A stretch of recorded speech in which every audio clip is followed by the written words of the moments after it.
CPI Vijayawada నగర కార్యదర్శి.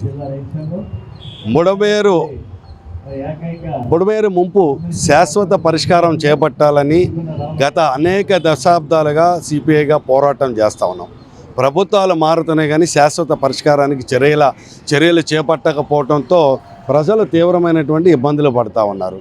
మొన్న సెప్టెంబర్లో మాసంలో వచ్చినటువంటి బుడమేరు ముంపుతో పాటు కృష్ణా నదీ ప్రవాహం కలిసి విజయవాడ నగరం మొత్తం కూడా 32 డివిజన్స్ జల దిగ్బంధంలో కూరుకుపోయాయి.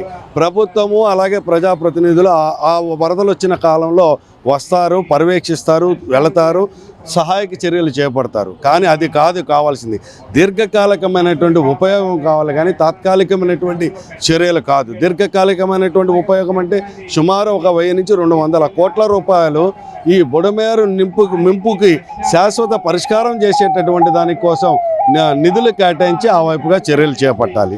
ముఖ్యంగా బుడమేరు ప్రవహించేటటువంటి ప్రాంతాల్లో అన్నీ కూడా ఆక్రమణలకు గురైపోయినాయి. పెద్ద పెద్ద బిల్డింగులు మొత్తం కూడా ఆక్రమణలకు గురి అయినటువంటి పరిస్థితి ఉన్నది. కాబట్టి తెలంగాణ రాష్ట్రంలో ఏ రకంగా అయితే హైడ్రా ఆపరేషన్ చేసిందో కాంగ్రెస్ ప్రభుత్వం అక్కడ అదే పద్ధతులు ఇక్కడ చేయమని చెప్పి ముఖ్యమంత్రి గారిని గతంలో మేము కలిసినప్పుడు చెప్పాము.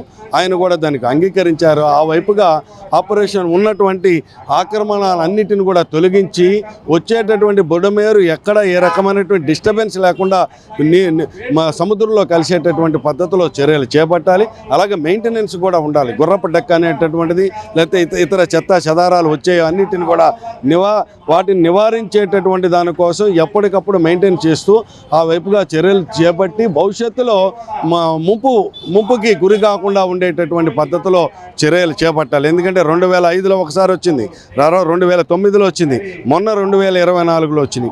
ఈ రకంగా వరద నష్టం ప్రతి ఇంట లక్షల రూపాయలు వచ్చేటటువంటి పరిస్థితి.